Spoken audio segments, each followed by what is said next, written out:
Bonjour à tous, on se retrouve dans une nouvelle leçon de tunisien, la leçon 9. Donc dans cette leçon, on va voir la dernière partie de la conjugaison. Donc on va plus se focaliser sur les verbes. On va faire une petite révision des verbes et puis on va voir le dernier ton qu'on n'avait pas vu jusqu'à présent, c'est l'impératif. Alors, petit exemple, c'est le verbe emmener, porter ou apporter. Donc c'est hez. Au passé, ça donne hazit, hazit, hez. Hazina, hazitu, hazu. Au présent, ça donne nhez, tehez, ihez, nhezu, tehezu, ihezu. Donc en fait, l'impératif, c'est simplement la racine. Donc, la racine du verbe, c'est hez. Avec tu, ça donne hez. Et avec vous, ça donne hezu. Donc la racine plus ou. Alors, ça c'est la règle de base. Donc si on veut avoir des exemples avec l'impératif du verbe porter ou apporter ou emmener, donc ça donne, si on se focalise sur hez c'est emmène ou apporte ou porte, c'est hezni, c'est emmène-moi, hezni ma'ak, emmène-moi avec toi. Qu'on a vu dans la leçon précédente, les compléments d'objets qui sont ni pour moi, donc hezni, et ma'ak, c'est ma'a plus ek, c'est avec toi. Donc hezu, emmène-le avec toi, hezu ma'ak, hezna ma'ak, hezham ma'ak. Alors, le verbe voyager, c'est sefer, c'est la racine du verbe voyager. Donc au passé, ça donne sefert, sefert, sefer, seferna, sefertu, sefru. Au présent, ça donne nsefer, tsefer, isefer, nsefru, tsefru, isefru. Donc à l'impératif, ça donne sefer, c'est la racine, tout simplement, pour tu. Et pour vous, c'est la racine plus ou, sefru. Donc si on veut dire à quelqu'un, par exemple, voyage en France, sefer, li França. Ou on veut dire à quelqu'un, à un groupe de personnes, voyager à la fin EZ en France, ça donne sefru, li França.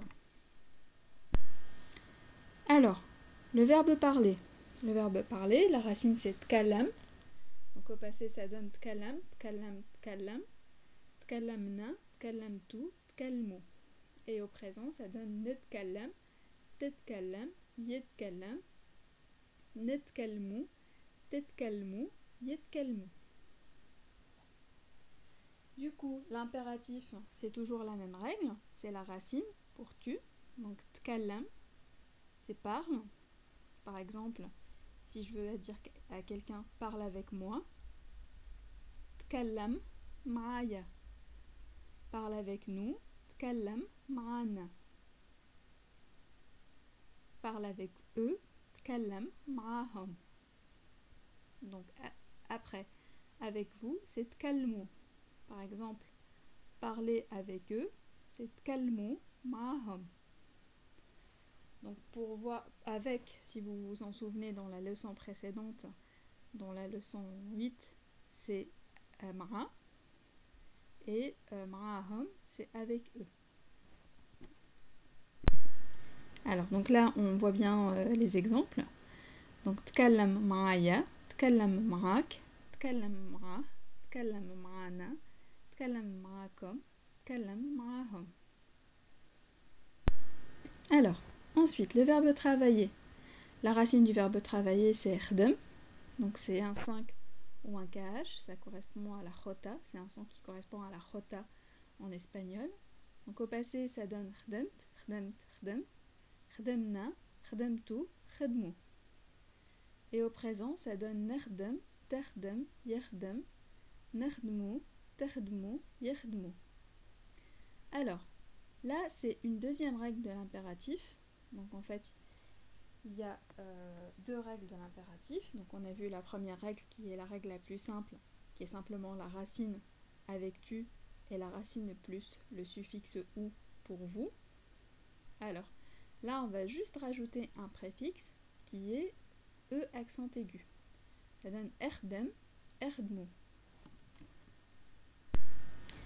Le verbe aller, c'est pareil. Donc la racine du verbe aller, c'est mshi. C'est mshit, mshit, mshe, mshina, mshitu, msheu. Nemshi, temshi, yemshi, nemshiu, temshiu, yemshiu. Donc ça donne, à l'impératif, ça donne mshi et mshiu. Donc on a pris la racine et on a ajouté le e accent aigu pour tu, et on a ajouté le préfixe e accent aigu pour vous avec le suffixe ou. Un autre exemple pour cette deuxième règle, en fait il y a deux règles, ne vous inquiétez pas. Pour l'impératif c'est assez simple, il n'y a que le tu et le vous et il y a deux règles. Alors, donc le verbe acheter. Le verbe acheter, la racine c'est shri, donc ça fait au passé shrit, shrit, shre, shrina, shritu, shreu. Et au présent ça fait neshri, teshri, yeshri, neshriu, teshriu, yeshriu. À l'impératif, du coup, ça donne eshri, et accent aigu plus la racine. Et pour tu et pour vous, ça donne eshriu. Donc e accent aigu plus racine, plus le suffixe ou pour le pluriel. Alors, le verbe prendre. Le verbe prendre, sa racine, c'est ched, donc c'est la chota avec le dh de l'anglais. Donc ça donne au passé chdit, chdit, chdé, chdina, chdito, chdéo. Au présent, ça donne nechdu, techdu, yechdu, neched, teched, yeched, nechdu, techdu, yechdu. À l'impératif, c'est la même règle que tout à l'heure, c'est le e accent aigu plus la racine pour tu, et c'est le e accent aigu plus la racine plus ou pour vous. Donc ça donne eched, erdo. Donc petite subtilité pour certains verbes, pour tu, parfois vous n'entendrez pas eched mais chud. Donc ça, c'est une petite subtilité pour le verbe prendre.